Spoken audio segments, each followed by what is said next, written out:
Great. Welcome, everyone.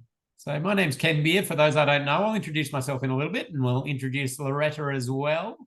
Welcome to the Safe System Assessment course. And we start with Safe System principles and then we go into the assessment techniques. But we'll get into all that shortly.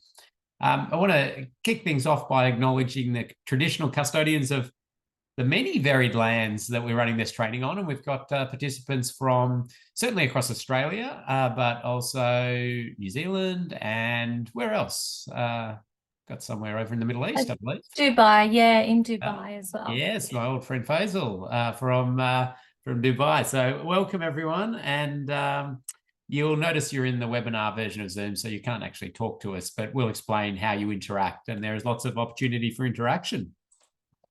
Now, I got Loretta to hit the record button, and the reason we record these sessions is twofold. One is for you to be able to re-watch sections, case studies, information that you've found interesting. And the second one is if you have to miss a session because you have something unavoidable, we understand that. You can watch the recorded session and catch up.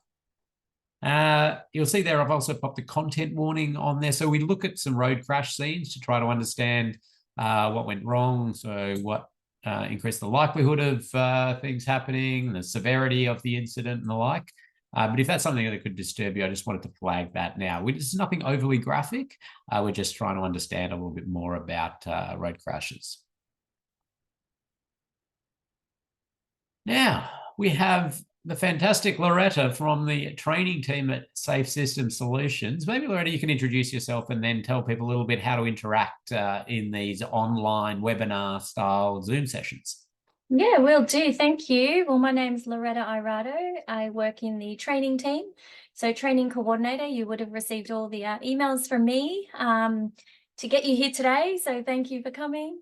But yeah, like Ken mentioned, if you can't make a session, let us know. You can email me. So my email's there on the screen as well. If you have any technical issues, I mean, you're here now, but if it does drop out or anything like that, I always say just log out and log back in, and that usually works. So hopefully that does. But any sort of logistics, admin questions all go to me at the training email. But during this session, as mentioned, we can't see you or hear you, but feel free to use the chat. So I just sent a message to everyone in the chat. So if you can please use that when Ken asks questions, he might say, put your answer in the chat. And if you wanted to ask any other questions, you can use the Q&A. So questions and answers, there's another function there on your screens. Chat for interaction, answering questions. If you wanted to ask us a question directly, please use the Q&A and then I'll narrate that to Ken when we get a chance. But also there is the raise your hand. So if you wanted to actually talk to us, if you didn't want to use the chat for whatever reason, that's fine. Please raise your hand. And once we get an opportunity, we'll allow you to speak. In regards to, again, if the tech fails and the log out, log back in sort of doesn't work, in the learning management system, which we will go through a bit later, there is the presentation as a PDF. So the PDF slides are there, so you can use those to guide as you go through. But Ken will be sharing his screen with that as well. So my email there, training@safesystemsolutions.com.au for any questions, after the sessions, before the sessions or anything, please feel free to reach out. Thanks, Loretta. And there was a question that came into the chat there. So somebody hadn't had to use their passcode to get in, which I don't know exactly whether that's an issue or not. I don't think it is an issue. No, it's not an issue. That's all good. It's just the way Zoom's set up. Sometimes you might need a passcode, especially if you call in and you're not actually using the video. Yeah. Okay, great. So there is lots of opportunity for interaction. I will be asking you lots of questions. I hope you ask me questions and share your thoughts and comments in the chat. And as Loretta said there, we can talk to everyone which is good. So the learning management system is a really important part of this course as well. It's where we house the tests or quizzes at the end of each module, just to check that you grasp the key concepts. It's where you upload assignments, and it's an opportunity also to introduce yourself and have a chat to some of the others in the course. So if you haven't had access already, you need access to pass this course. So make sure you get that. If you haven't got the links and everything like that, just email through to the training@safesystemsolutions.com.au email, and they will make sure that all works out for you. We will, at the end of this session, Loretta will take you through, just give you a little introduction to where to find things on that. Now, so my name's Ken Beer. I'm the principal engineer at Safe System Solutions, and before setting up Safe System Solutions about 13 years ago or so, 12 years ago, I was at VicRoads, which is now, I suppose, DTP, and in a variety of different roles in there. I spent a lot of time in the road safety department and the standards area, and the engineering side of roads, and really got a bit of a passion for the safe system approach to road safety, and us thinking about road design and operations from that safe system perspective, which I'm going to take you through shortly. My colleague Max McArdle, he's project development lead or active transport lead as well, and so he's put together some of the active transport content and might be jumping on for some of the sessions. Our contact details are there, so feel free to reach out to me at any point if you've got questions about the content, or Max as well. But of course, you can just email through to the training@Safe System Solutions at any point in time, and it'll be fed through to us. Now, a couple of other things to keep you engaged. I know it's tempting on these online training courses to do your emails or finish off that roundabout design or deal with that ministerial issue that's popped up. But we've got a few little things to try to keep you engaged with us. One of them is to look out for Wally the Wombat. So Wally the Wombat is a warning sign, as you can see there, and Wally will appear a number of times through each module. So a module being one of these sessions that we're having.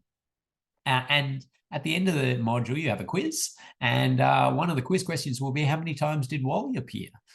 So just keep a track of that, and that's one little thing we've got going on. That's just an example, Wally. Your Wally count currently is 0. You're on a 0 at the moment. But keep an eye out for Wally. Could be smaller than that, could be around the slide somewhere.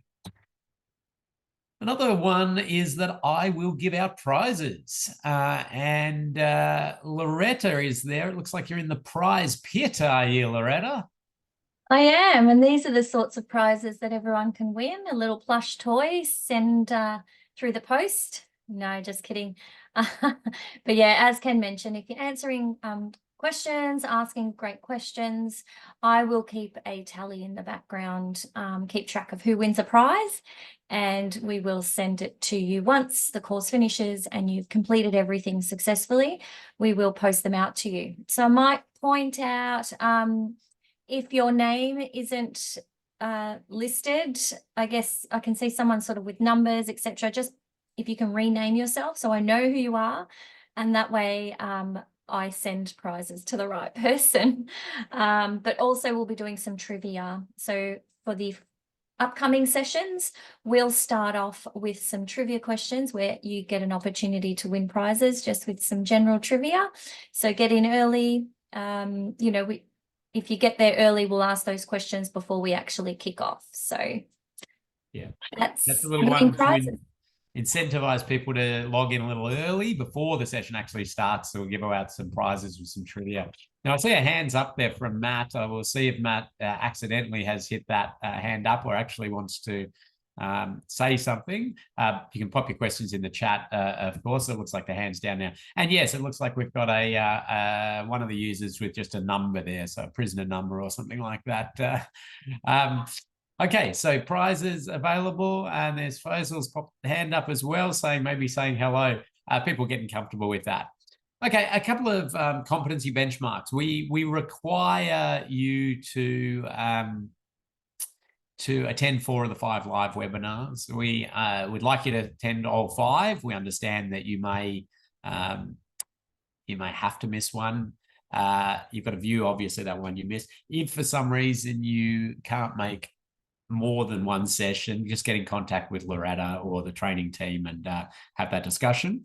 You need to complete the set tasks. So we've got quizzes, assignments, and other bits and pieces. And the competency benchmark is 80%. So that's pretty high, like 80% to pass. But we have one-on-one coaching available. So you can have a go at it. And if you really don't do so well, I suggest you reach out and ask for a bit of coaching. And that's, we'll organize a Teams catch up with you. You'll have a senior safe system assessor or experienced safe system assessor talk you through and make sure you build up to that competency benchmark. Everything we're going to test you on is being covered in the content. Nothing is rocket science here. So you hopefully won't have too much of a challenge. Okay, we just got a few questions coming in. This is fine. That's great. Popping them in there. We do have a hand up. I'm wondering if Colin actually wants to speak or has just accidentally hit the hand up button. We'll give that a second. Pop your questions into the chat. Lots of hands going up. Okay. Just before I actually kick off with some safe system principles information, I just want to contextualize safe system assessments because the bulk of you are going to go through and be learning the safe system assessment process. And there's a bit of confusion around there. What is this thing? Because there's lots of these different techniques, and I call them independent assessment techniques for road infrastructure, for road safety. And road safety audits are a very common one. And it's well known, it's well established, it's very worldwide, road safety auditing. I know a lot of you in the training are road safety auditors and you do that practice, okay? And it's a really good thing for us to continue to be doing. Design reviews, independent design reviews, somebody checking a design, another designer, that is also a really important safety feature of any new road. And it happens as part of quality management processes. There's some overlap with road safety audit. For those who have done the road safety audit course, you know that there's things that are not about standards or design reviews, but they're wider things that road safety audits look at. But what we're looking at is this safe system assessment technique. And yes, there is overlap with road safety audit and safe system assessment and even design review stuff. But there's stuff that sits outside of those in a safe system assessment, in the way we present it, in the way it looks at a design. So I just wanted to flag there's overlap, yes, but there's some stuff that sits outside it. Safety and design is a different beast. And safety and design is focused on worker health and safety. So this is, okay, can it be built safely? Can it be maintained safely? Can it be decommissioned safely? It's all about that worker health and safety context. There's a bit of overlap in there, of course. And the last one I put on there is DDA audit or some sort of accessibility audit or some sort of check to make sure that everybody with all different abilities can use this facility that's going to be built. So that's vision impaired people, people in wheelchairs, or mobility scooters, can they check that? There's a lot in a DDA audit that's sort of well outside of the sphere of what we would be looking at, which is a real access equity thing. It's really important. But, things like handrail heights and, braille on buttons and these sort of things, that's not really part of any of these other specific techniques. It's important for our transport system, but just be aware, it's a slightly different beast. The reason I put that up there is I just really hear a lot of the time, why we do these safe system assessments? We do a road safety audit, that's our safety check. And you go, yeah, that's really great, but there's some other stuff in there. Or no, we've got safe system covered in safety and design. Okay, no, you've got some aspects of it probably, and that's great. We should do that. Personally, I'd like to see a lot of these condensed into one assessment, get rid of a bit of red tape on infrastructure projects. I think it's amazing that we have so many of these things, but we'll keep sort of progressing towards that. So that was just a bit of context setting. Now, as we go, pop your questions in the chat. Loretta is going to feed those to me as we go. I encourage lots of discussion and questions, but we want to start with the fundamentals of the SAFE system. Some of you will know this. Maybe I'll put a slightly different lens on it. Maybe it'll be a refresher, but it's certainly bringing everybody into the same page about the philosophy of road safety and the SAFE system approach and the principles of the SAFE system. And then we can sort of delve further into things after that. I will give you a short coffee stretch break around halftime, but I'm going to dive into some content now. There's a Wally. Okay. We're a Wally count of 1. So that's all the help you're going to get with me for Wallies for this course, but just making sure you're keeping an eye out for Wallies. Wally count is 1. Okay, this module is about the principles of the SAFE system, then the elements or pillars, depending on how you want to talk about them. We're going to delve into kinetic energy management and kinetic energy thresholds. We'll talk about sort of the traditional way we've looked at the safety of road users versus what we're trying to aspire towards under a SAFE system. We're going to talk about a little bit about behavioural change initiatives, vehicle safety interventions to holistically round out our system. Then we're going to get into speed and speed management. And then really we're going to spend the rest of the course with quite a focus on the infrastructure side of road safety. Speed so interlinked with infrastructure, you cannot separate it. But we'll be delving into speed a little bit today, and then we'll progress from there. Okay, so the SAFE system as a philosophy, this SAFE system is we are so committed to this under road safety strategies from all jurisdictions in Australia, New Zealand. A lot around the world have adopted this SAFE system philosophy to road safety. This is this is what we're going to do. This is how we're going to address and attack this epidemic of death and serious injury of people going about traveling around on the roads and streets, in cars, on bikes, on motorbikes, by foot. We're seeing our community being killed and seriously injured. How do we address this? Well, the SAFE system approach is what we have committed to. So, it's always worth us, putting a lens on that, critical lens, and saying, is it the right approach? And understanding, are we going to get benefit from this? Should we be adopting other approaches to try to address this? So there's lots of people, looking at that and assessing it. But the SAFE system approach is pretty well established. It's pretty proven. There's some really good stuff from around the world showing it's proven. But we are committed to the SAFE system approach. Now, I'll give a prize out here to start things off to somebody who can tell me, when did Australia, the federal government, first adopt officially the SAFE system approach to road safety? And well, you have a guess at that. Now, I should say you're not being marked on anything that happens in the live sessions. It's only after in the quizzes that you get marked. And John has popped a question. And hello, John. Good to have you along. Will this course address road user behaviour, or is it totally focused on infrastructure? We do look at some behavioural aspects, some vehicle safety aspects, and the interaction of those in the system. There's a lot more focus on when we are building roads and when we are upgrading roads.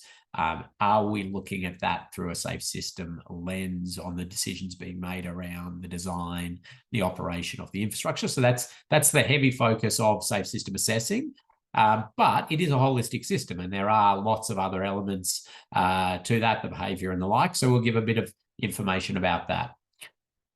Hope that answers that question. Okay, we've got some guesses coming in. This is good. Thank you. I'm loving all of these guesses. And Loretta, I think the first person who said 2004 can win a prize. Okay. So who was that? I don't know. Maybe Loretta will help me out to try. Yeah, I believe it was Stephanie. Stephanie. Yep. Oh, no, I think I see one earlier than that. Barbie? Oh, no. No. It was directly to me, perhaps. But Oh, directly to you, right? Okay. To the host. So yeah, it was Stephanie as the first. Okay, well, prize there. So easy as that to win a prize. It's 2004. So that's quite a while back, isn't it? I mean, we're talking 20 years ago. That's when we adopted this idea of the SAFE system. And it's taken time to get traction, and certainly there are slightly different interpretations of what the SAFE system is from different people, and that's okay. Like we can continue to have those debates and discussions. One of the things that's been really interesting is jurisdictionally, people have adopted jurisdictions have adopted the SAFE system approach, and then looking for ways to assess things against SAFE system, and especially assess their infrastructure investments against SAFE system. And I popped this diagram up, which I'm going to pop up actually down around module 3 again, just to talk to. But it sort of says where jurisdictions are at in terms of their commitments to undertaking SAFE system assessments as part of their projects. And every jurisdiction has some level of commitment for SAFE system assessments, except for Western Australia, who's doing something very sort of different. They've got a different approach to things. But I will come back to that. I popped it in there for anybody who's just in the principles component. But 2004, okay, back in 2004, we were sort of using this diagram, certainly in Victoria, and it was being sort of tabled around at Austroads levels, and people were having a look at it. And this was kind of an adoption of what people thought the SAFE system approach was. And let me explain this diagram to you, and it may help you understand how we've evolved the SAFE system a little bit. So right at the center here, it was human tolerance to physical force. So what a bizarre concept. It was mind-blowing, the idea that we would be thinking about our transport system, and an underpinning part of it would be the biomechanics of injury to the human body. Like, how much force can you handle, or how much forces can humans handle before we break? As a starting point. That's really fascinating. And then there were these elements to it, right? It was like, okay, we've got the speed of travel, we've got the vehicles people are traveling in, and we've got the roads and roadsides. That, okay, within that, we want to, change the system so when things go wrong, it's all within the tolerance of the human body. The circle was then drawn around that, and that was the SAFE system. So that's a sort of bizarre sort of concept, but that was it. Now, I was in a couple of different Austroads meetings when this was sort of taking place, and some VicRoads meetings, and there was this real split amongst people. Part of the people said, well, hang on a second. Have we not forgotten a really important aspect of a road transport system to make it safe, which is safe people? We need people to be alert and compliant, and then we can have this safe system. The other part was saying, well, hang on a second. No, we know we've got humans just making decisions and being in control of this system, and humans fail. Humans make mistakes. That's part of being human. We all make mistakes every day, all the time. There's little mistakes happening, but out there in the transport system, sometimes these little mistakes can end up being serious. So we need to create this system that it's not requiring absolute alert and compliant road users. So the sort of debate raged on, and eventually this square was put to sort of appease everybody, get things through, get it accepted, and it said alert and compliant road users. Now, that lasted a few years, but it really didn't cut it under a SAFE system in the way it was presented.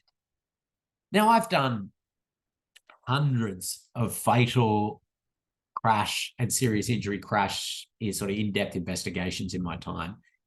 Every one of them, I tell you, somebody was not alert or compliant. Right? That is the easiest thing to find in looking at crashes, right? That's because humans are making mistakes. Right? So it is just this sort of easy way to blame and push that to an individual road user on trying to say, well, no, you need to be alert and compliant the whole time. So anyway, this got scrapped, but it's not to say that we're just accepting whatever out there on the road network. But all of these different diagrams popped up. And I'm going to pick one here. You probably recognize a few of these. They've been used around the place. Everybody went for a circle for some reason. But anyway, I'm going to use this simplistic one. It was a Victorian one that was used in the Victorian road safety strategies for quite a while. At the center, we're putting human. We're saying this is about the protection of the humans in transport, and we're aspiring to have a transport system where nobody is killed or seriously injured. Now, that is not going to happen, in the next year, not going to happen in the next 5 years, 10 years. But at some point, we've got to say we're going to get a transport system where nobody is killed or seriously injured. But more importantly than that is back today, we need to start getting ourselves in that mindset that we're not just going to accept a bit of death and serious injury to move people and goods around. That we have to say that's unacceptable, and we have to start making decisions with that mindset that this is unacceptable. We currently, if you critically look at our industry, and that's anybody involved with roads and the like, there is a level of it, just acceptance. That's the price we pay to, move people and goods around. Some of them will be killed. Some of our community will be killed and seriously injured. Challenging that. So in there's this interesting one. So a principle now is people are going to make mistakes. Okay, we're going to do everything we can to minimize those mistakes. There's a whole lot of stuff we can do around minimizing mistakes, but we need to still understand that mistakes are going to happen. We need to understand the human body's tolerance to those mistakes. And there's this shared responsibility. And that is really misunderstood by people under a safe system approach, because people say then, oh, well, road users have to not make mistakes, not make mistakes or act perfectly or the like. No, that one really was put in there to put responsibility to us as system designers. So anybody involved in the policy making, vehicle selection, strategies, infrastructure design, you name it, we are the ones that need to take responsibility if death and serious injury results in any incident out there. Okay, we need to say, where did our system fail in order for that to be the outcome? We've got levers that we can pull to achieve this. We've got the vehicles and lots of exciting things happening with vehicles. We've got the roads and the roadsides. We've got the people, and we can still work to lessen mistake making, lessen errors, lessen inappropriate behavior out there. We need to acknowledge and understand limitations, but we still can get more safety out of humans. And then we've got the speed of travel. And I'll talk a lot about the sort of speed being the regulator in the system, really. So I'll pop them out there just as, highlighting those key principles. They're pretty important to the safe system. And for me, I always talk about the principles of the safe system being the absolutely most important things. Those pillars or elements, I say elements, because I want people to visualize a very interactive, intertwined system of it all working together. It's very complex. Pillars gives that impression of sort of silos and working in their own, and that's not a great analogy of how this complex system works. So I just want to go into talking about the fundamentals of safety culture in a fairly brief way. And I'm going to take us out of road and street transport. In fact, I'm going to take us out of transport altogether. And I'm going to pop us into a factory. And we're making some sort of widgets. Now, back in the day, when this photo was taken, I mean, it was a very open system. We had workers come in and they were told, how to use the machines. They were trained a little bit. They were told how dangerous it was, and there was very dangerous bits and pieces. And they were told they have to be really careful and that they have to protect themselves and be safe. And so when you put an individual into an unsafe system, like an inherently unsafe area, and push the responsibility of safety to them as an individual, that's what we call a pathological safety culture. Then we sort of elevate up from that. And it gets to this reactive safety culture, which is where incidents happen in the factory. And we have people crushed to death, and we have arms ripped off, and maybe the kids who they get in to clean, a few of them lose limbs and fingers and the like. And somebody says, okay, we've got to do something about that machine that's killed a couple of people now. And they look at it and they put a guard on it, for example, or they change a bit and they fix that machine up. And then another one over in another factory rips a few arms off, and so then they adjust that. And so that's addressing those safety issues as they pop up. Then the economists get involved and they say, actually, we're not producing as many widgets as we could be producing because, the machines are down, because we've got body parts in there. We've got to clean it out. We've got to stop production. And then, we've got to pay money to some of these family of people who have been killed and the like. And actually, if we do some investment in safety features around our factories, we will actually be able to produce more widgets. And they say, well, how much should we invest in this? Well, how much can we return in widget production? And they do a thing, and they've invented a thing then back in the day, this benefit cost ratio. And they say, well, if we invest £30,000 across all our factories, that's going to give us £90,000 return in more widgets and more sales. And so we've got a benefit cost ratio of 3. Okay, that's a calculating safety culture. We're just trying to find, what's the good economic investment?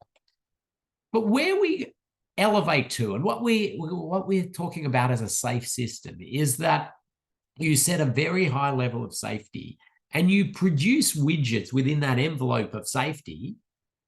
If you go outside of what is set as this very high level of safety, production stops until you're back into that appropriate level of safety.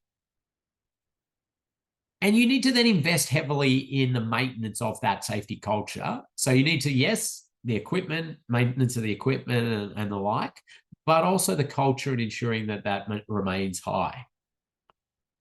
So a safe system sits up at this end. And if we look at our road and street transport, we really sort of straddle a few of these areas with different bits and pieces. But there is a lot of pathological safety culture out there in our transport system because we know it's unsafe. Everybody acknowledges it's unsafe. And we give young people licenses, and we say, safety is your responsibility, right?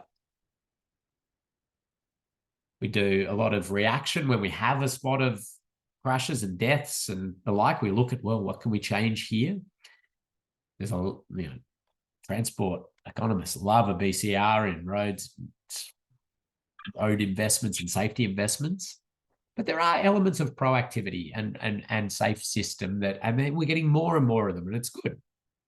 I think one of the early ones is school speed zones. It's probably a good example of, at least from a safety culture perspective, a proactive safety culture, a safe system safety culture, where if you look at the raw, pure economics of it, if you just put an economist's hat on, school speed zones are a bad investment. They're just a really bad investment from the way we do transport economics, BCRs and road safety and general transport, because we're sort of slowing a lot of vehicles through an area.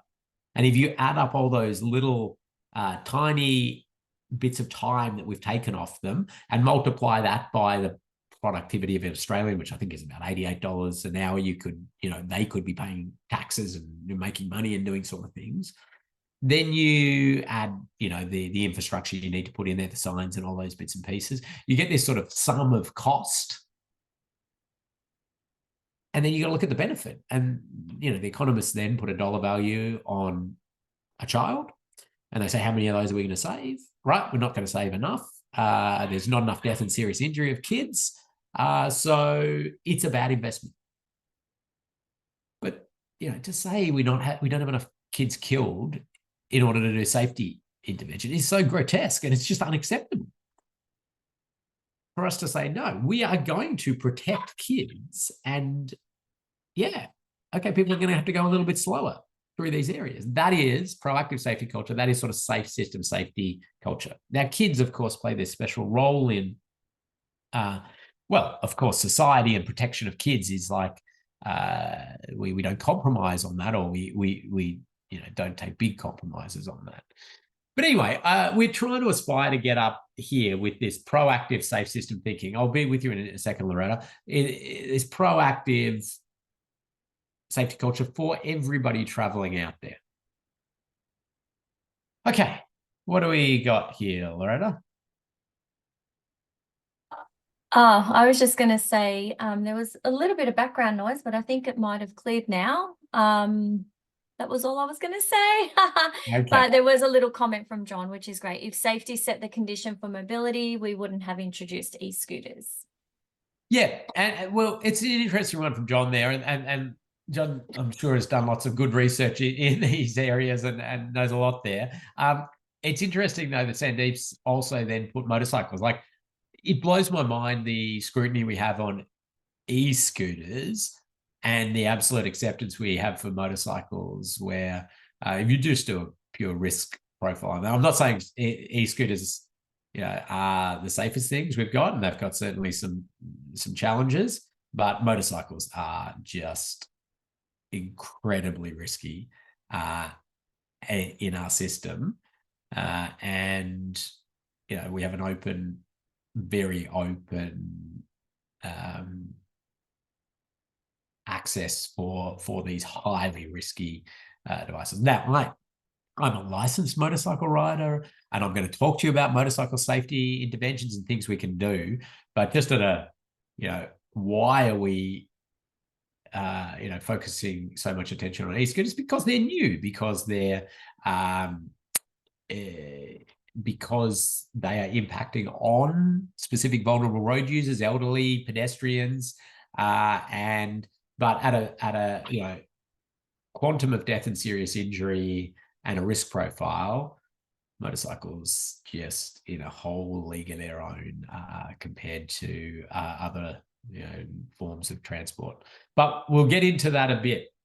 But thank you for popping the questions and the comments in. I love it. So John and Sandeep can have a prize for getting in there and getting some discussion happening.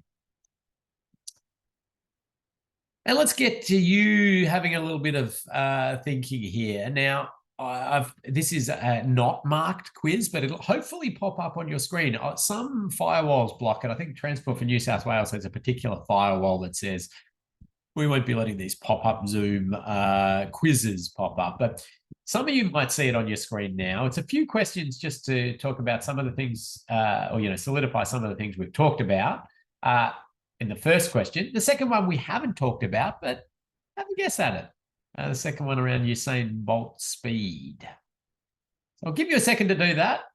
Hopefully it's come up on your screen. It's certainly come up on my screen, but oh, yep, getting a few people popping there. Let's see.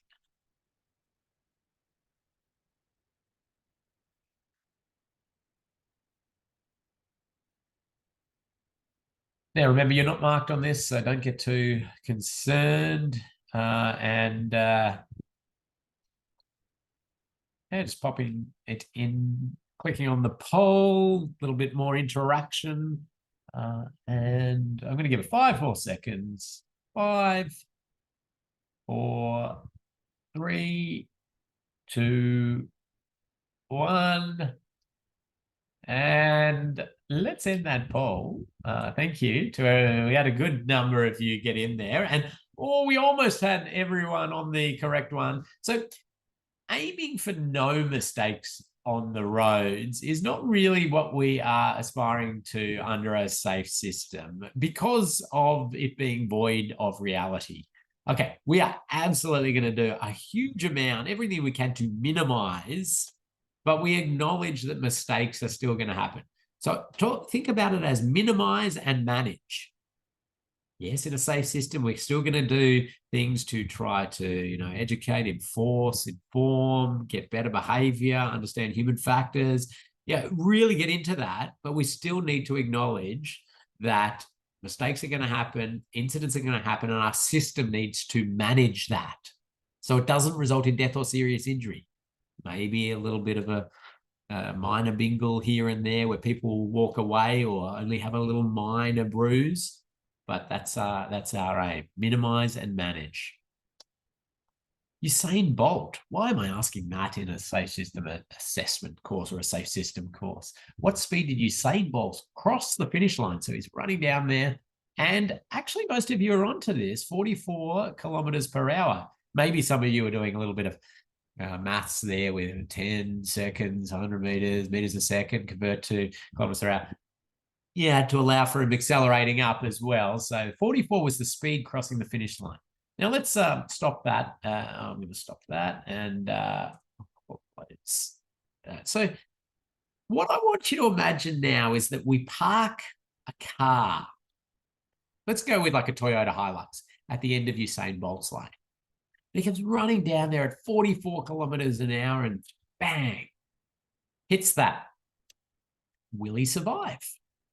Well, it's an interesting sort of thing to explore a little bit, but the answer is generally yes. He will likely survive that. He's built pretty strongly, and there's a general correlation between a human's maximum running speed and their ability to withstand running into a solid object. So you can test that yourself if you want. Run as fast as you can at a tree. You should survive. And you should actually recover to lead a normal, healthy life. You're going to mess yourself up in the short term. But that's kind of how we evolve. And the reason I sort of use this analogy is it gives you a bit of a picture for the forces the human body can handle. There's a lot of in-depth research that goes on and going on around the world or into this sort of stuff. I'm trying to simplify it for a short course for us. But here's a little curve, which is we've got, okay, down the bottom here, we've got collision speed. Now, this is speed of impact, not speed limit or anything like that. This is just speed of impact. And this is for a passenger vehicle striking a pedestrian. And the chance this results in death for any member of our community is sort of a general curve. Now, the reality is there's studies and there's curves all over the place. This is fairly sort of somewhere in the middle of all of these different studies, and people will argue either side of it. But it's a reasonable one to start with. And you see there that down around sort of 10 or 20 kilometers per hour, when a pedestrian is struck, it's likely to be survivable. And up around the 60 or 70 kilometers per hour, it's likely to be death to that pedestrian. Now, there's going to be anomalies out either end of that. Somebody will be struck at high speed and miraculously survive. We'll have a very low-speed car park incident where somebody will be killed, but that's a general curve for our community. The great man, there he is. He comes in up there, but remember, that's probably part his stature and the amount of force that he can handle, more than his grandma could handle for that matter. And his grandma wouldn't be able to run as fast as he could either. We have this information for some other crashes as well, but here's a little bit of human tolerance to physical force. That's the kind of thing we can handle. Hope that streamed through for you. I'll play it again because he's okay. He broke a few ribs. He came back the next year, won the gold medal. That's what we're designed for. They're the forces we're designed for. We don't like it. We don't like being involved in that, but it should be survivable. For other crash types, we have a bit of information there. This one, it's interesting. So this is right angle crashes, side impact right angle crashes. And this is the speed down here of the bullet vehicle. The bullet vehicle is the one that does the damage in a crash. If you sort of look at crash diagrams or the like, we talk about a bullet vehicle being one that does the damage. This is the target vehicle, the one that gets struck. So bullet vehicle speed down here, we see around sort of that 30, 40, 50 kilometers per hour. 50 kilometers per hour, it sort of kicks up really badly after that. But pedestrians, it was around the 30 kilometers per hour. It kicked up really significantly. Small increases above those speeds just mean more of our community are likely to be killed. So then we have this head-on. So we've got some information for head-on where we have around that 70 kilometer per hour mark, the speed of each vehicle, 70, it really starts to kick up after that. Up around the 100 kilometers per hour head-on, it's highly unsurvivable for the occupants of those vehicles. Now, some people would say, oh, 70 kilometers an hour, so that's a 140 kilometer per hour crash. And the answer to that is, well, there's a little bit more to it. If you're in a really small little smart car and hit by a road train and pushed back at 70 kilometers an hour, sure, that's 140 kilometers per hour of force to the smart car occupants. If it's two cars, same mass, same weight, same speed, and they crash into each other at 70 kilometers an hour, the deceleration is what we're really interested in. They go from 70 kilometers an hour to zero. I mean, it'd be very rare to have an absolutely square on front on crash like I have in this diagram, but that's the sort of physics of it. There's a really good Mythbusters episode that does, well, Mythbusters-y stuff. So they crash cars into each other with accelerometers, and then they crash cars into brick walls with accelerometers at the same speed, and they discover that the forces, yes, are the same, into a brick wall or into another vehicle coming at the same speed.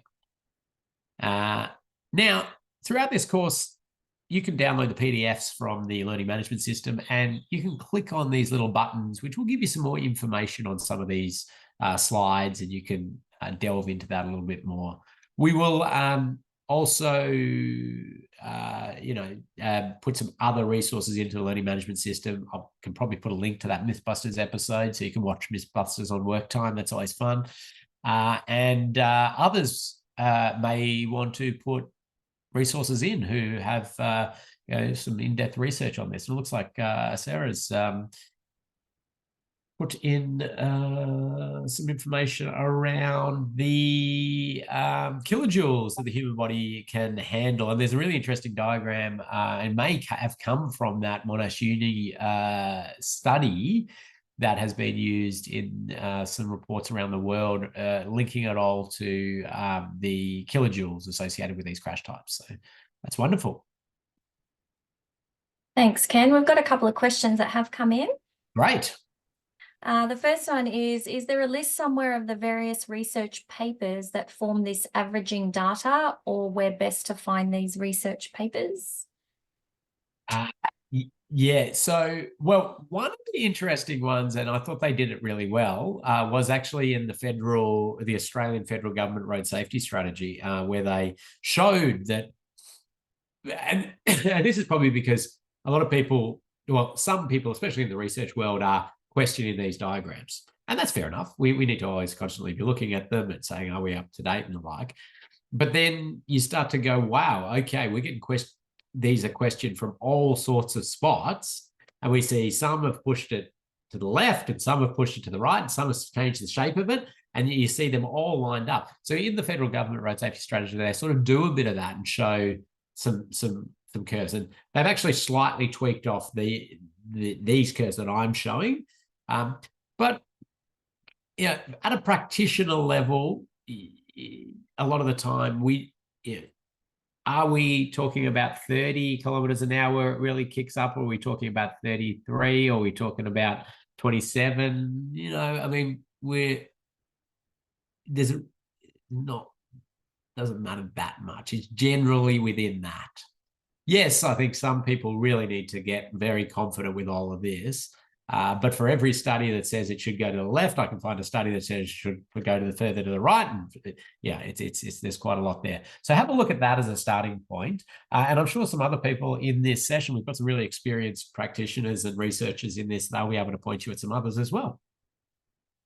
And Sam Dukey from the Centre for Automotive Safety Research at the University of Adelaide is also just done his PhD on the whole thing as well. So he's got some really good information. You can have a chat with him if you're interested in, all of the different stuff that's happening in that space. Excellent. Thank you. Some really great interaction with some really good comments, but I do have one more question that's popped up. Yeah. Is the zero probability for collisions at 10K accurate for heavy commercial vehicles? No. Well, we've got a little bit of information about heavy vehicles. You can do it sort of from a pure physics, biomechanics, and try and model it out. Again, Sam over in the University of Adelaide has done some work in heavy vehicles, and it's certainly to the left of this. I'll show you a little bit later. I've got a little bit of info in that. I think that's an area we still need to have a lot more looking at. And then you get some really weird crash type. I say weird. I mean, they're quite frequent, which is associated with vulnerable road users interacting with vehicles, and speed becomes, it's not a blunt force trauma style crash, death and serious injury. It's that overrunning and the vulnerable road user getting under the larger vehicle and being sort of run over where we're seeing the injury. So your sort of biomechanics of injury curves sort of get pushed aside in those sorts of crash types, and you need to start thinking about it in a slightly different way. It's a really good point. And one just came in there from which is, are these fatality probability based on age? Well, this is all of society is trying to represent. So we're probably going to have, individuals, and I'm drawing dots, that will appear in, all over this place. And that's a general correlation curve. And so you might have, individuals. Yeah. So down here, you're going to be talking about death to, old people, frail people, and the like. And, maybe in this section is more Usain Bolts or people who have got more physical stature as well.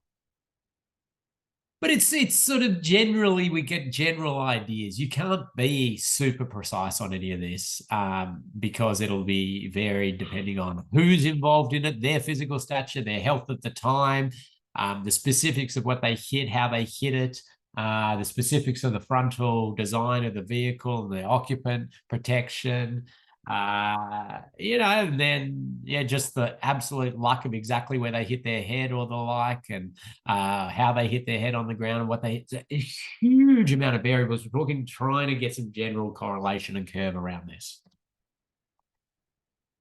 We talk a lot about that 10% line. The 10% line, yeah. The reason 10% here was picked, and it sort of contradicts slightly what we talked about, where we're saying, well, we want nobody killed or seriously injured in road traffic. So why are we not going down here where it drops out at 0? 10% is probably is generally been taken because it's the point of exponential increase under these curves, right? So things get really bad with smaller increments to the right of these speeds. And that's why people talk about that 30 for pedestrians, 50 for side impacts, 70 for head-on crashes. Are they perfect? No. All right.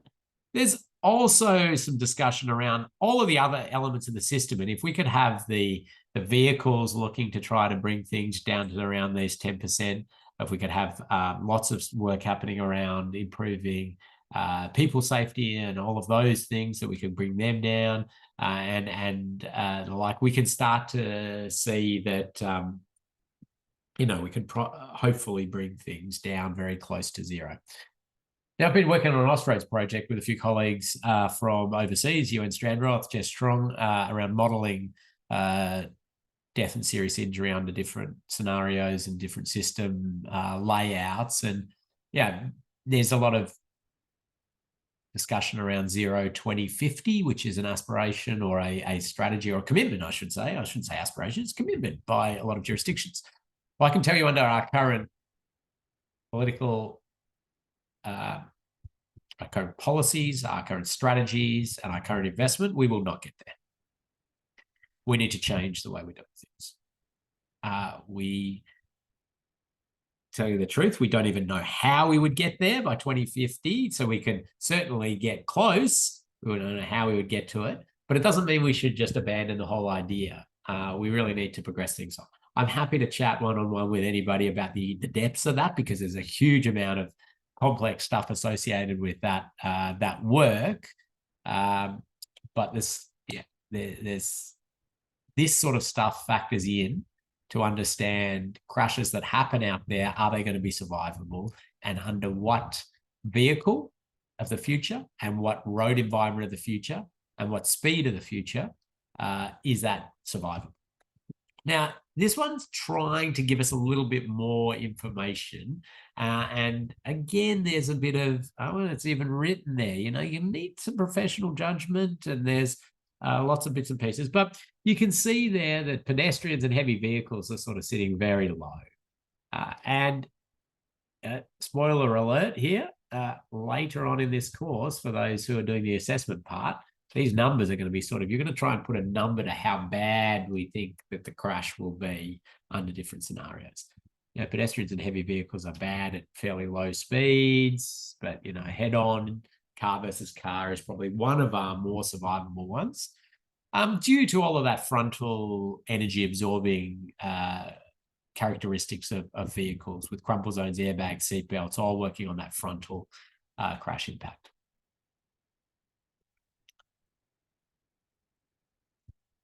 Now, Faisal's popped in there.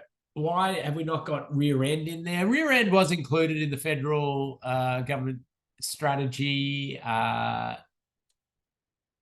Rear end's a challenging one. A lot of these curves are associated with death. Rear ends have a lot of serious injury, a lot of different injuries that happen in those serious injuries, spinal injuries and the like. But I can dig that out. In fact, I will, and I'll pop it into the learning management system with a bit of rear end stuff in there. Okay, giving you a break shortly, but I'm probably going to make you work over your break. Well, no, I'll give you time to stretch and fill the coffee up. But okay, this diagram I want to say is the bane of my existence in road safety in my 25 years in road safety, or whatever it is. And it's not because it's wrong. And in fact, it's brilliant research. And we do see it happen.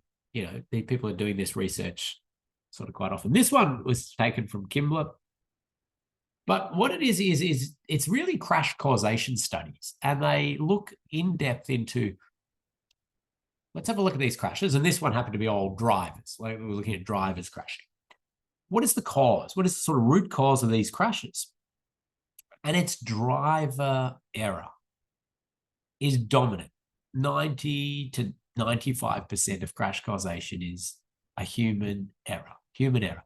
Now, the roads play a role in some of those, vehicles play a role in some of those. There's a little bit of overlap, but they're very small compared to human error in crash absolute causation.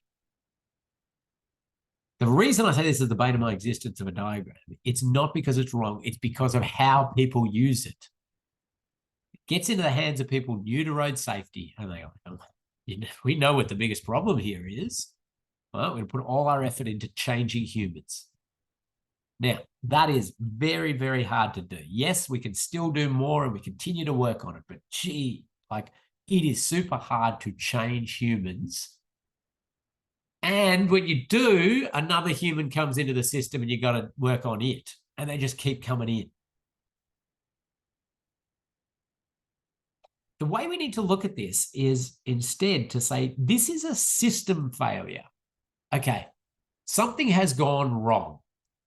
Of course, something went wrong with the human because they're human, right? I'm going to try and minimize that. But why did our system, A, let that happen, B, let it result in death and serious injury? Why did our system not kick in? Now, Ostrodes came up with this diagram trying to explain this concept. They put driver excess and driver inexperience out here and had some little bits sitting outside the system. I would just say put them in the system. Like if a driver's driving 200 kilometers an hour down the wrong way on a motorway, that is a system failure. Like the system has failed that vehicle is able to do that, as in the vehicle hasn't stopped that happening. That driver's out there doing that. There's a whole lot of system failure associated with something like that. The reason Ostrodes sort of put some of these out there was they're saying there's limitations in what a road authority and the industry, you know, is able to do. Somebody wants to recklessly, intentionally do some of these things. I still say it's a system failure, but you know, that's sort of where that's where that diagram comes from. Now, interestingly, I talked about widget production factories. I mean, if you look at any other form of transport out there, rail, aviation, like shipping, like they think of it as a system. They don't think of it as the individual. Like if there is a rail incident, it's what went wrong with our system, not just looking for blame of that driver. Why did our system not kick in to stop this? And we need to shift our thinking in the roads and the street space into that. Now there's a good study, again, it's from the Centre for Automotive Safety Research at the University of Adelaide, which it's an Ostrodes report, human error in the road transport system, and nice, nice university report, a couple of 100 pages of really good information. You got to really work through it, but it talks about this error not just being error. You've got to think about there's different types of error. There's slips, lapses, mistakes, unintentional violations, and deliberate violations in this report. And there is a lot of sort of focus, especially from the community and media, around deliberate violations in road trauma. And that's where people are deliberately deviating from a set of rules or procedure. But if you look in that report, I mean, they sort of say, yes, that's a reasonable, like that's a decent amount of death and serious injury, somewhere in the sort of 25 to 30% of death and serious injury sitting below this line. But the bulk of our trauma is above here. It's people making mistakes, falling asleep, dropping their coffee in their lap, looking around at the kids behind them, being slightly distracted here and there, generally not having this sort of deliberate deviation. Now, it gets very nuanced and complex. Where do you actually draw that line? But you want to understand that there's a lot that are just our system fails. Now, with that thinking in mind, all of that sort of lead-in, general, high-level philosophical sort of discussion, I'm going to give you this little exercise to do, and I'm also going to give you a bit of time to take your break, but you can come back into it. And it's really saying, okay, we have this traditional approach to road safety, and let's find what we're now trying to do under this safe system approach. Some of these could go to different places, multiple places. So don't get overstressed about it. It's a way to just consolidate a bit of our thinking. So a poll will pop up on your screen shortly, and you can link those, or if the poll doesn't pop up and you want to, you can sort of put 1E, 2A, whatever you think it is, into the chat. Or you can just jot it down yourself. So leave that on screen. The poll will pop up, and there it is. Use it as a bit of consolidation of that thinking, and I'm going to give you 6 minutes. 6 minutes to have a go at that, have a stretch, and get yourself ready to go.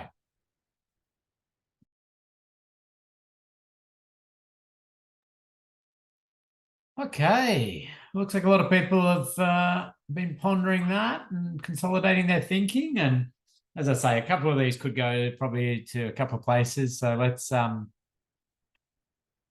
give it a couple of seconds for people to pop their last guesses in, and we'll get back into it. I see a couple of maybe while last people finalize that poll, I'll just talk to a couple of questions. So Sarah's asked around to what extent I think system thinking has been implemented in Australia.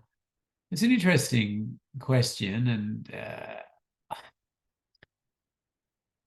in some fields, pretty well. Probably in roads and streets, not really that well at all. But I do caution often people going into very complex system thinking and trying to push that to practitioners in the road and street environment.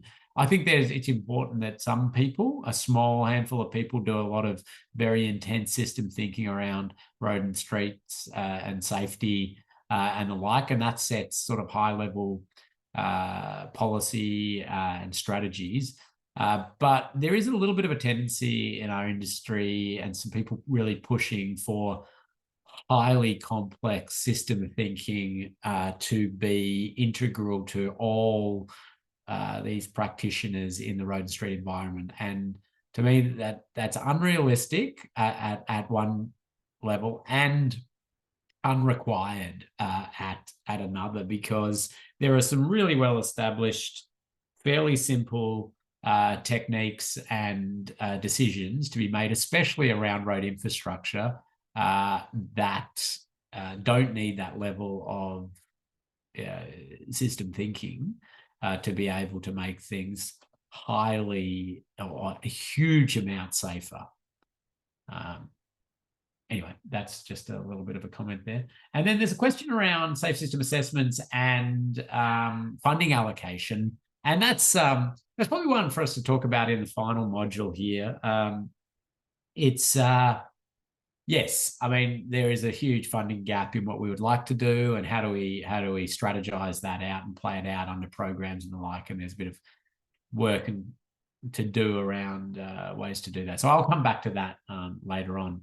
Okay, let's end that poll and let's see where we're at. And I'm going to just display this on the screen, actually. So I'm going to stop sharing there. It's good to see so many people pop that in.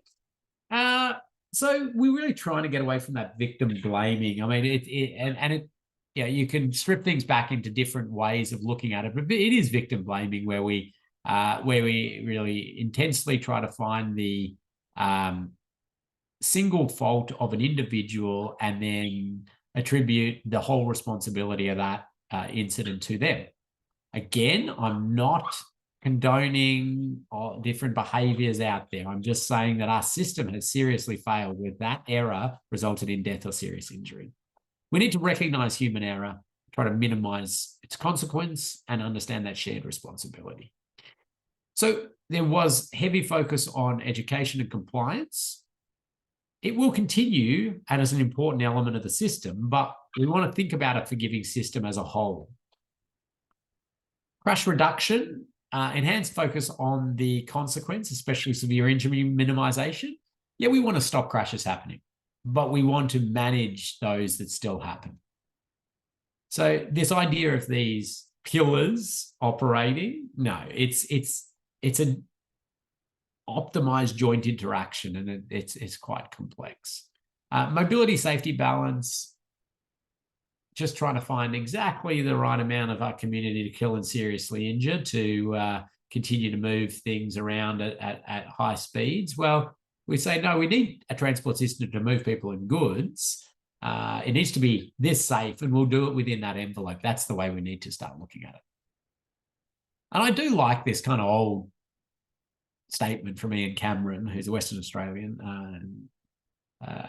He said, we need a paradigm shift in road safety policy to stop the road death epidemic, and we need it now.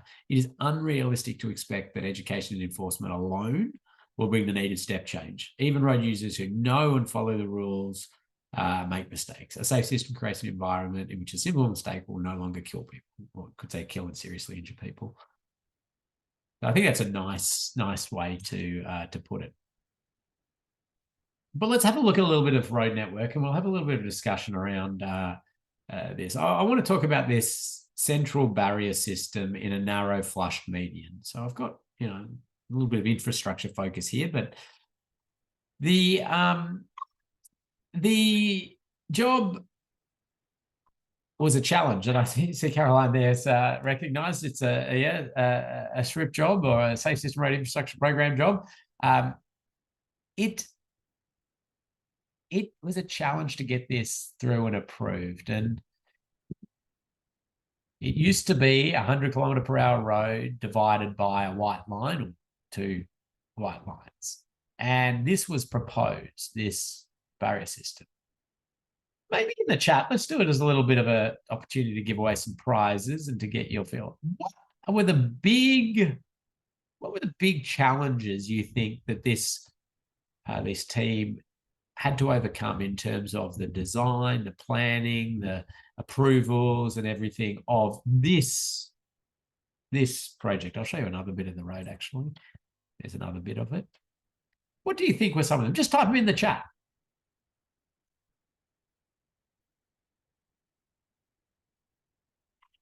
Okay, seeing a few ideas coming in already.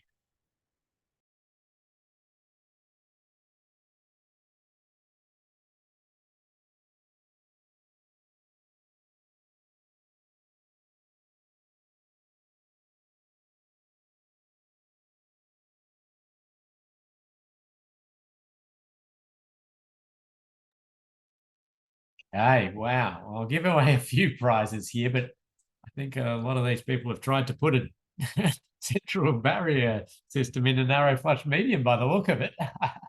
So Daniel's jumped in early with motorcycle safety, and that was a concern. And actually, that's why there were the stack cushions or the post protectors put in as a little bit of a try to appease.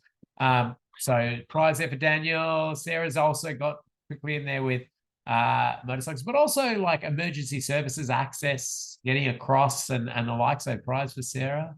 And Sandeep was very quickly in with emergency vehicle access points and the like. So yes, another prize there as well. I'm not going to get through everybody's comment. These are great. Faisal's got that U-turn opening, and I think that's a really good one associated with a few things. There's access points along this, and if you've got an access point, and there's a central barrier, you can't turn right out of that, can you? And so that becomes a challenge. So prize there. Topography from Emily is another good one. I mean, this is a flexible barrier system, and it certain tension, and can you fit it in, and all of those challenges. So prize there. Lots of different comments around different bits of community, and constructability is a great one from Caroline. So prize for that. Sorry, I'm just randomly picking them now because there's so many good ones. If Loretta wasn't going to get angry at me, I'd just say prize for everybody, because these are all significant challenges. And these all appeared in this job, and there were even detailed ones around the amount that barrier is going to deflect slightly into that lane, so that would be unacceptable. So you can't put a barrier system in the middle, but apparently it's acceptable to just have white lines under that way. So the reason I pop this up is one, to say that a safe system, and this is far, far, far safer than just having those white lines. This is so much safer. And it's actually really quite well aligned with safe system principles, in the sense that people will leave their lane, they will cross that center line, and the barrier system just does its job, because the mistakes happen. Somebody's fallen asleep, or they've dropped their coffee in their lap, or for whatever reason, and they will hit the barrier system rather than hitting another vehicle and turning it into unsurvivable forces. They will run along the barrier system.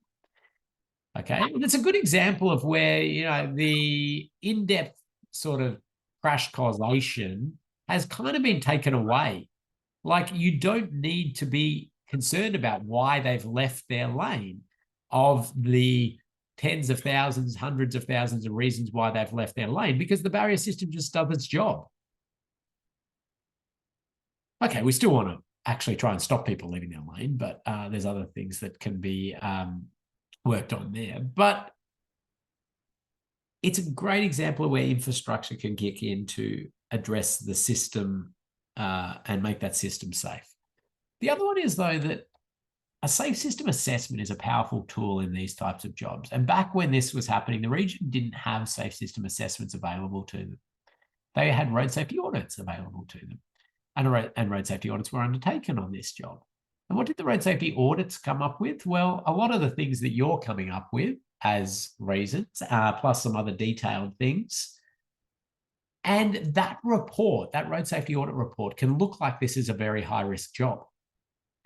I'm not criticizing the auditors, because that is their mandate. That is what they are charged with doing, is tell us the risks associated with doing this. Not tell us the benefits and how wonderful this is going to be, right? Just tell us the issues.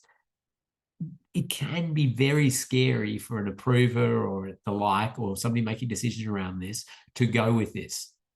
But safe system assessments, they actually try to quantify a bit of what are the benefits of this? What are the what advantage are we going to get from this in terms of safety of road users?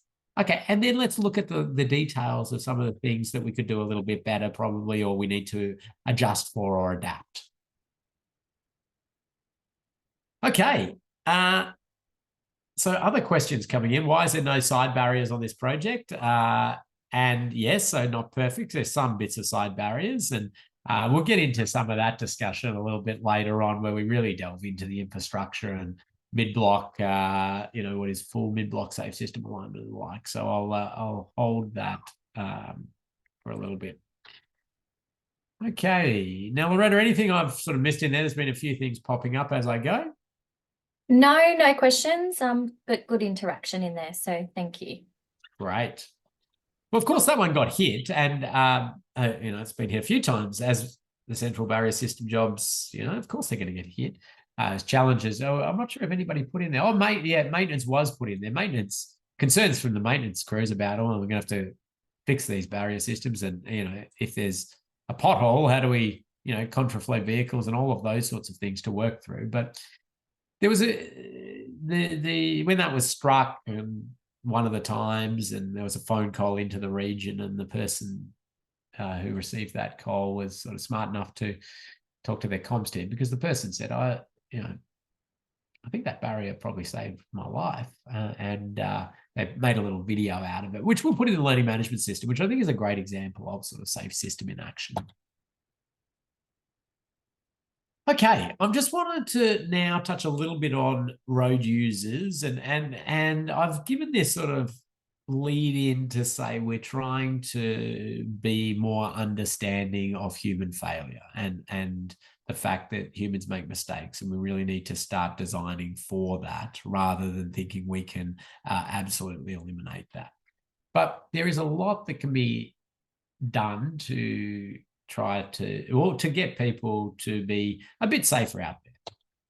And if you really sort of categorize these, we can talk about education, encouragement, enforcement, or some sort of entry into the system in one way or another. I've popped graduated licensing system in there as one to talk to.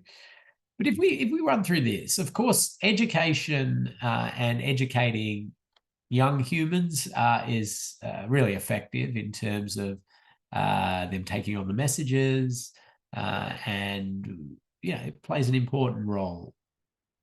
They can be a little Trojan horses with messages to their parents as well, and they know everybody should be wearing a seatbelt in a car. They'll call it out if somebody's not in the car wearing a seatbelt, for example. So we've got some good stuff there. Young drivers become really, really challenging. A whole lot of reasons why. I mean, it's a very exciting time in life, isn't it? You can start drinking, and there's all sorts of fun parties and other activities going on, and all sorts of hormones, and it's exciting time. What we understand, and there's actually, I'll put a fact sheet into the learning management system that really goes into some of this in detail and points at some of the different research. But young drivers getting time on the public road network with a supervising driver, getting to understand how the road network works and where risks can appear and how to just have basic handling of the vehicles, that's really good, really beneficial. And that's kind of what our graduated licensing systems are trying to do, to start with, getting them that experience. Things we know really don't work are things like advanced driver training courses where you teach young drivers to do high-speed braking, get out of skids and these sort of things. I mean, what the research around the world shows is that people come out of that more confident, they take more risks, and more of them are killed and seriously injured. It's counterintuitive, but giving them these skills just does increase death and serious injury. Training programs that are effective are essentially done in classrooms or on the public road network. You don't need to have those high-level skills. Getting young drivers into safer vehicles is hugely beneficial. And I often talk to parents and say, well, what car are you driving and what car is your kid driving? And they're driving something that's got every safety feature you can imagine and basically will stop by itself and avoid crashes and airbags everywhere. And the kid's driving some very, thing with horrible safety features. And we've got that whole mismatch wrong. So if we can activate the parents into that sort of thinking, we're going to do some real benefits.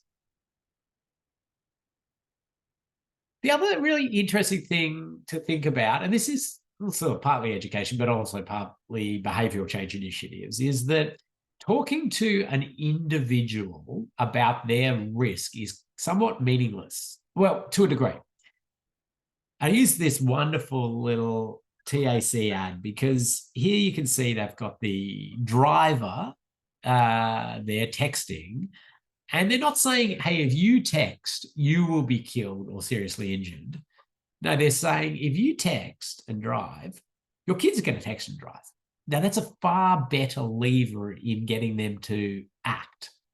The reason for that is, somebody texting and driving as an individual, their chance of being killed or seriously injured is minuscule. Now, you don't want to tell everybody that, but at an individual risk level, it is tiny. But that's not how we operate a road network or policy or think about anything.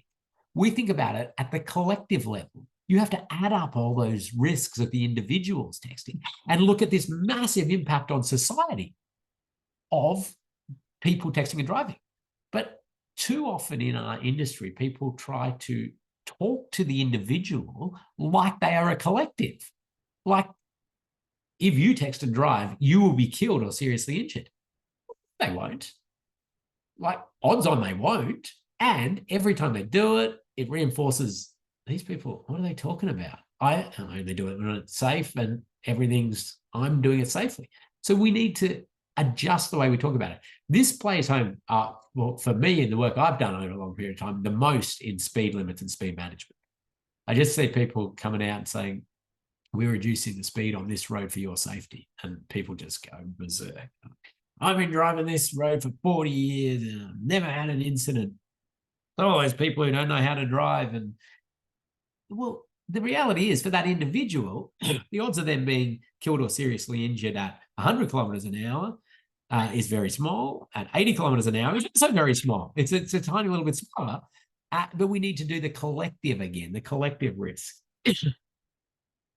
So looking for these levers to communicate with people. And if we go back to the speed limits, speed management, I mean, I'm looking for anything else but them personally and their safety, unless they're a vulnerable road user or the like. So it actually goes back to risk perception. It's a fascinating topic. There's wonderful stuff out of the environmental risk sector about risk perception. It all started by this guy, Peter Sandman in the US. And basically his premise was like, why does the American public not care about smoking, which at the time they didn't, but a couple of syringes wash up on Miami Beach and they go nuts, right? Why, when smoking is such a huge risk to society, but these syringes, they're nothing.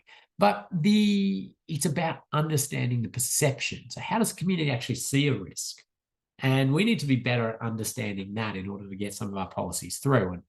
And there's like, I think Peter Sandman came up with 16 risk perception factors.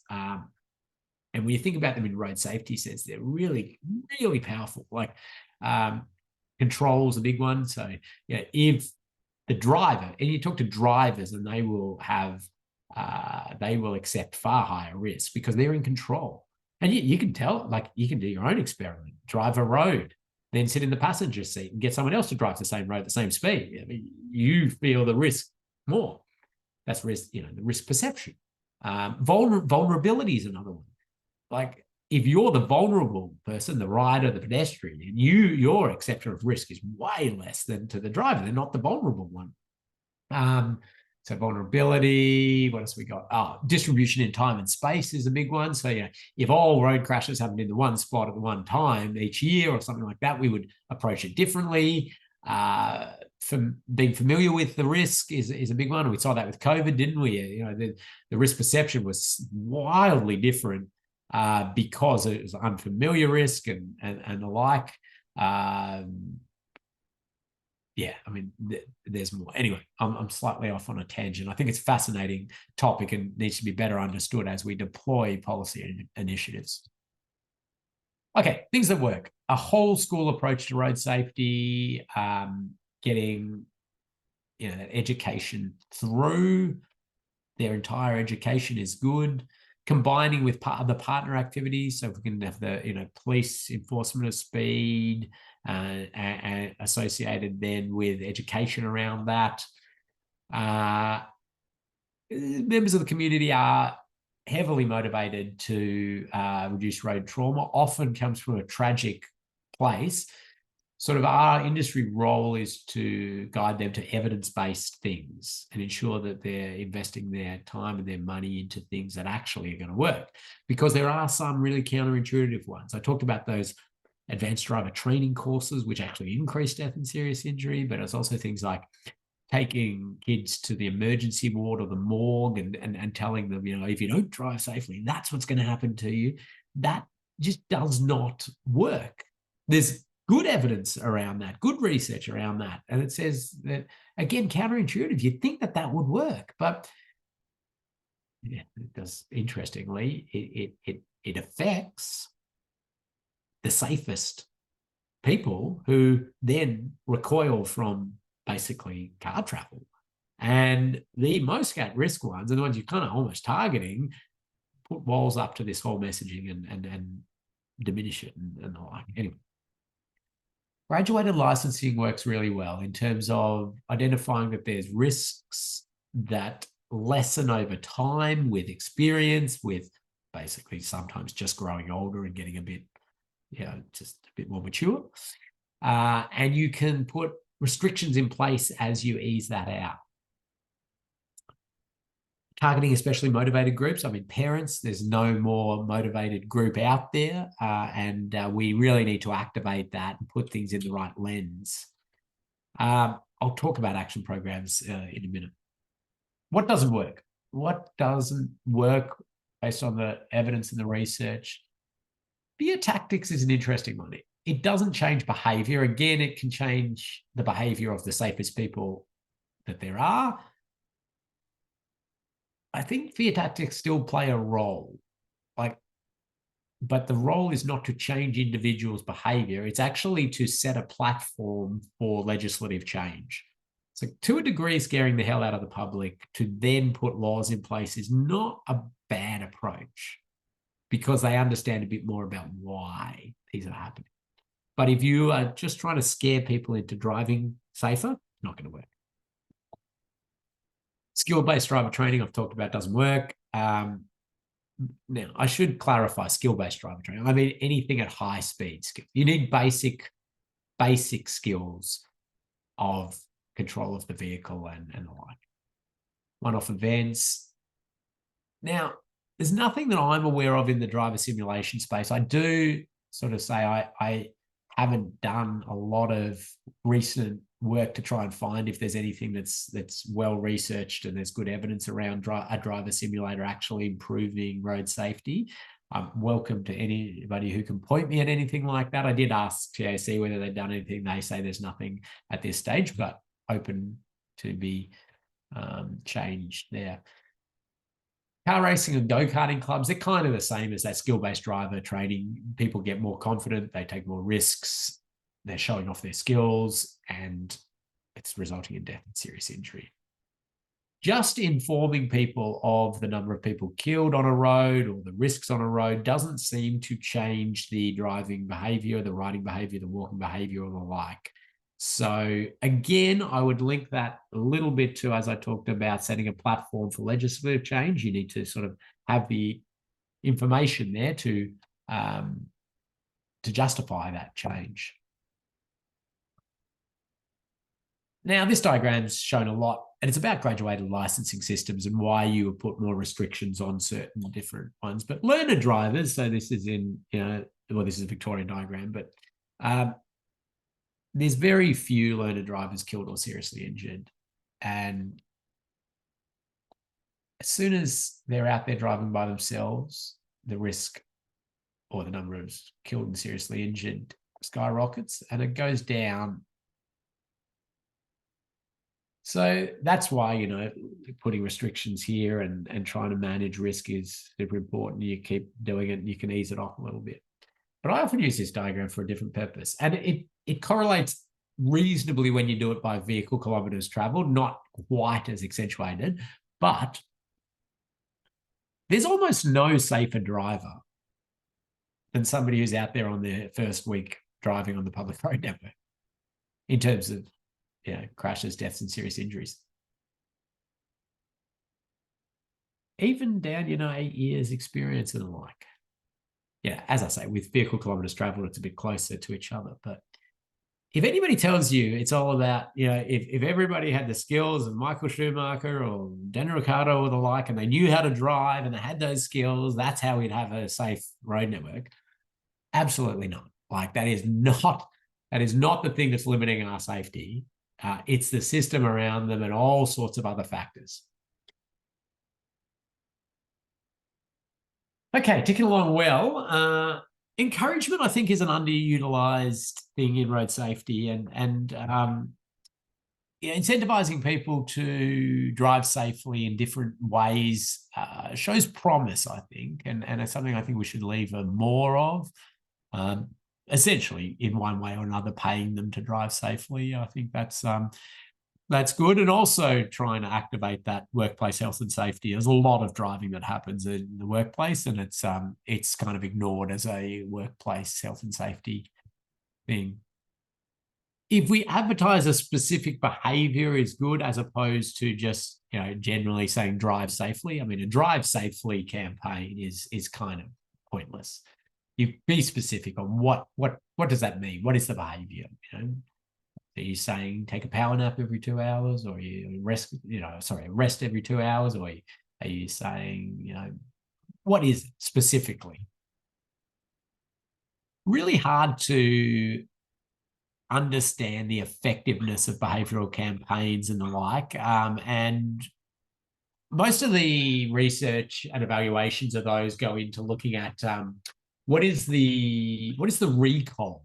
Like, do people remember the ad? Do they remember the messages and hope that influences behavior change? And sometimes, it does, but it's a very hard thing to research.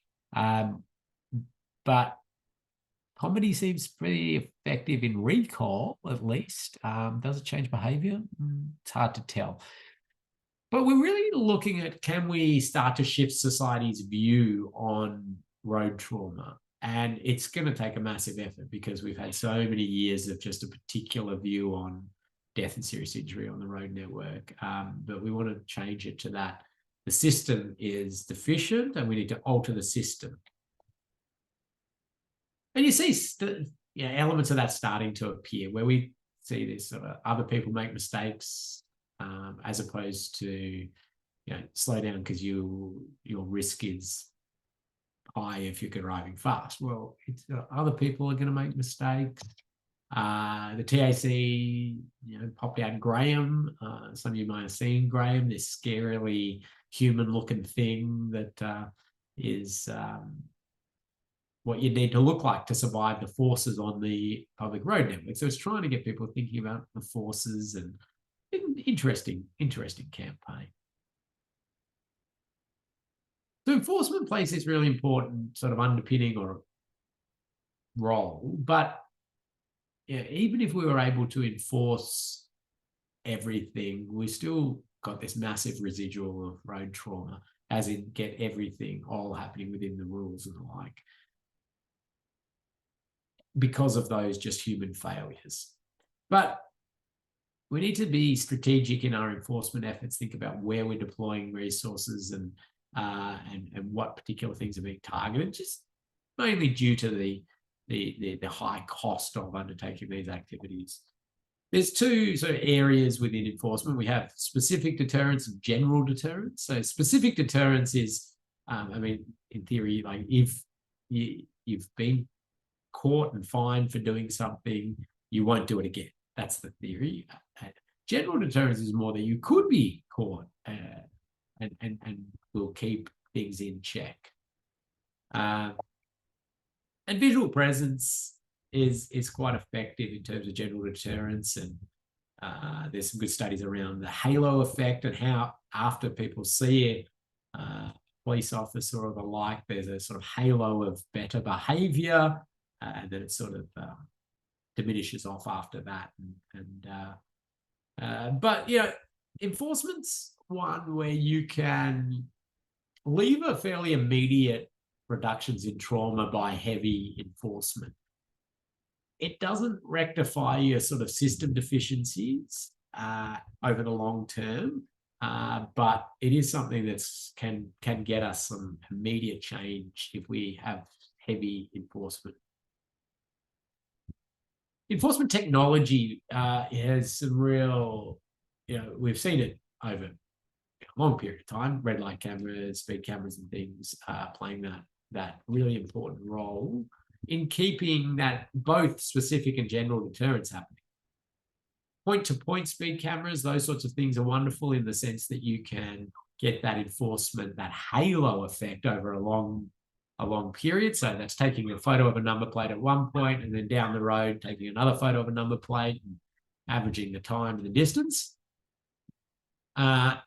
And that can be really effective, and it's great to see some jurisdictions looking at mobile point-to-point. I mean, mobile speed cameras and that having those overt and covert operations going. It underpins that, you know, this is a system that you need to keep yourself in check. But yeah, the mobile point-to-point is a great opportunity for some of these lower volume roads that we're trying to sort of start to think about managing a bit better in terms of speed, and generally it's been thought, well, we're never going to enforce that, but this might give us that opportunity.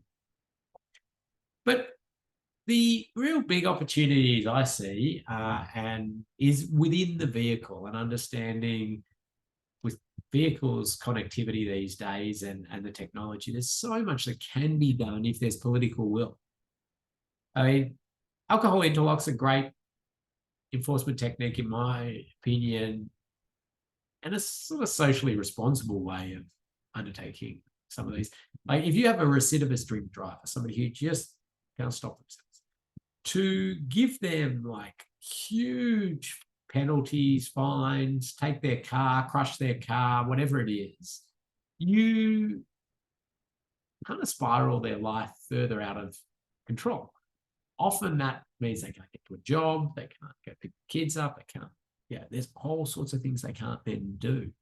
But if we can just manage that particular risk-taking behavior and still give them an ability to operate as a functioning member of society, it's a more social way, socially conscious way of undertaking these enforcement activities. So that's alcohol interlocks.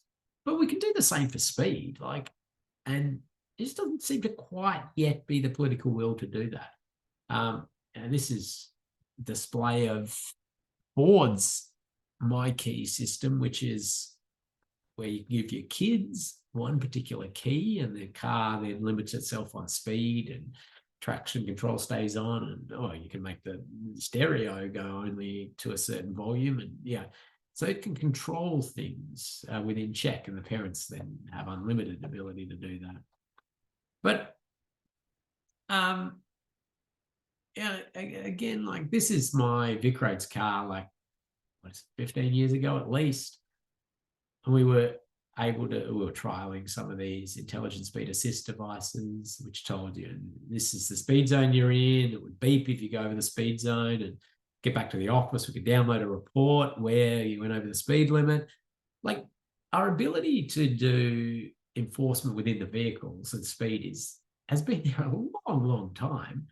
Sure, there'd be little bits and pieces we need to work through, and it would be a report, and then there'd be sort of general looking at it. But yeah, we just haven't quite got speed and speeding to this point where we're going to attack it in the way drink driving was attacked. But I think that needs to change. Now, in the PDF notes, I've popped some dot points summarizing things. You can download that. I'm going to put those fact sheets in, which points you at lots and lots of fantastic research, and you can spend a long time reading that. You can spend your life reading that. In fact, all the different research around there. But I want to briefly talk about the vehicles, and I need to make sure I give Loretta time to show you the learning management system. Vehicles hold wonderful opportunity for us, especially in the technology space, but we need to be aware of some of the limitations. I mean, ANCAP, first of all, ANCAP's amazing in terms of showing that people are interested in safety features, that we can get manufacturers to put better safety features in to vehicles based on some of this sort of stuff. But there are some serious limitations, and the negotiation between industry and ANCAP and the like. So take side impact pole test, for example, which is this, sliding a vehicle at a pole at a certain speed, and the occupant, the dummy, can't have like a serious brain injury, essentially, right? What speed do you think they do that? In fact, I'll give a prize for that. Now, what speed do you think that they undertake that side impact pole test? What speed do they slide that vehicle in, making sure this dummy doesn't have a acquired brain injury? So we've got lots of guesses in there. A few people maybe know it. So we're giving it to Dave. Oh, okay, it is 32.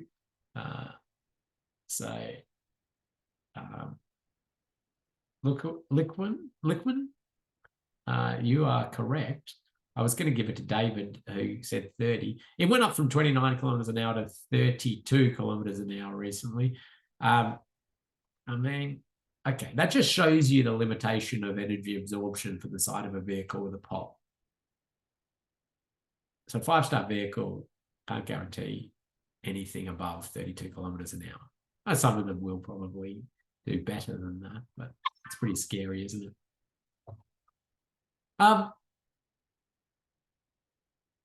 Seeing vehicles now protecting not just the occupants of the vehicle, but also those that the vehicle may be striking, like pedestrians, cyclists, motorcyclists, and we have sort of airbags, and the bonnets pop up and energy absorbing characteristics. So that's good. We're seeing some more advancement there.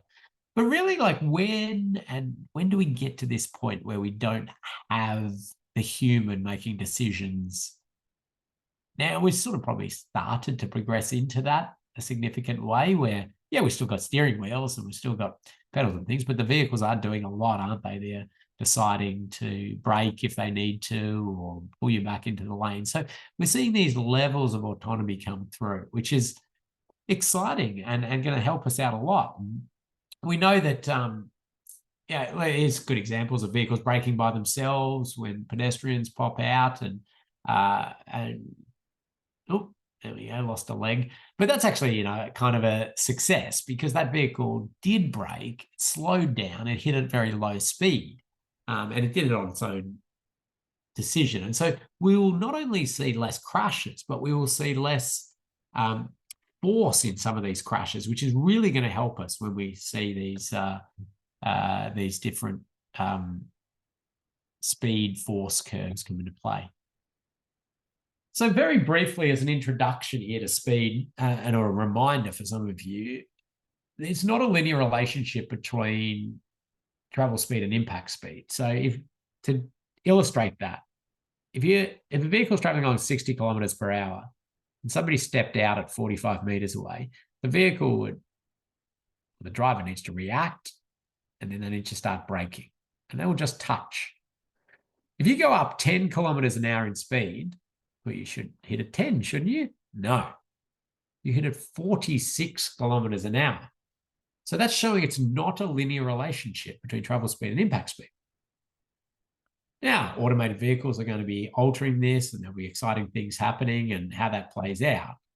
But when you combine that with some of those injury curves that we've got and some other bits and pieces, you find that we really see these big changes in fatal and serious injuries associated with small changes in speed. It's a power relationship. So it's a fourth power relationship between fatal crash outcomes and speed change, and a third power relationship for serious injury. So that just basically means small changes in speed can be really powerful one way or another, really increase death and serious injury or really decrease serious injury. But speed is such a fascinating topic for so many reasons. And it just is like the way the community perceives speed limits especially is fascinating. And we still see some struggles in some different road environments in convincing people to that speed limit changes, reductions especially, will have massive benefits. This is some Tasmanian data showing some challenges there. We're talking about severity. A lot more of them are convinced, okay, we lower a speed limit, the severity of crashes will be less. That's maybe something we could lever onto, but they just don't think it's going to affect the number of crashes. Now, there's wonderful things like examples. Mornington Peninsula, for those who know the area, there's just some wonderful trials that have happened down there around speed management. That's worth Googling, Mornington Peninsula speed trials, and having a read of some of the amazing things they've been able to do.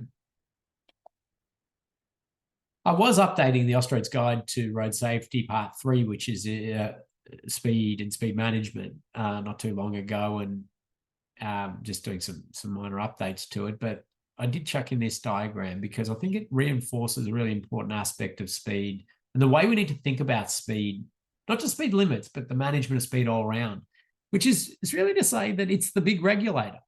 I mean, you can say whatever vehicles you've got in your fleet, whatever the road environment is, and whatever you've got in terms of the people and mainly, other specifics. If you put it through the appropriate speed, knowing the biomechanics of injury, you have a safe transport system.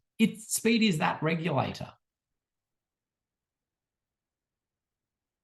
And you can achieve safe speeds through infrastructure and or speed limits, and infrastructure is really effective. Like, good local area traffic management or the like is just an amazing way to get speeds to where you want them to be. Speed limits are hugely effective as well, but do have that reliance on enforcement and other behavioral things to complement it. In some situations, explaining why a speed limit's in place can really assist in acceptance and compliance. And at a general level, protection of vulnerable road users is quite well accepted as a reason to have these reductions in speed. I'll talk a bit more about some of this and some of the other ways we can lever safer speeds when we get into it. And I also want to talk a little bit about variable speeds. I think that's a great entry for us into some speed management, but I'll make sure I give Loretta enough time to take you through a few things. Generally, we've talked internationally about risk, not just road safety risk, but like economic risk, health risk, you name it, as the chance of something happening and then the magnitude of it. Risk of recession. What's the chance we go into recession? How deep a recession do we go into? Risk of recession.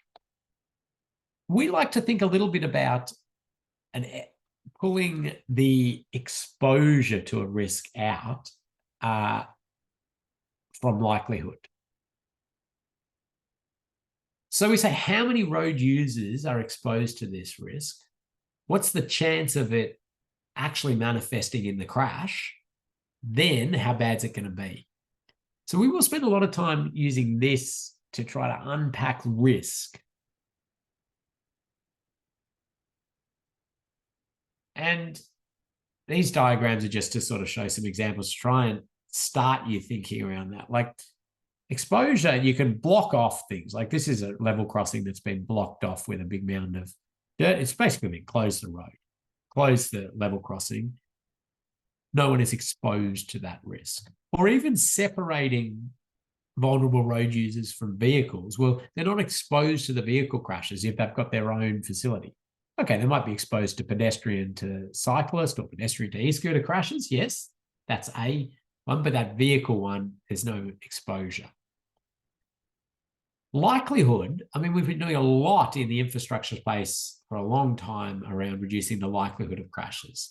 So signs, lines, surface, geometric design, audio tactile, some newer things like wider center lines. They're all trying to reduce the chance of a crash happening in the first place. Even traffic signals, that very much does that as well, trying to reduce the chance of a crash happening.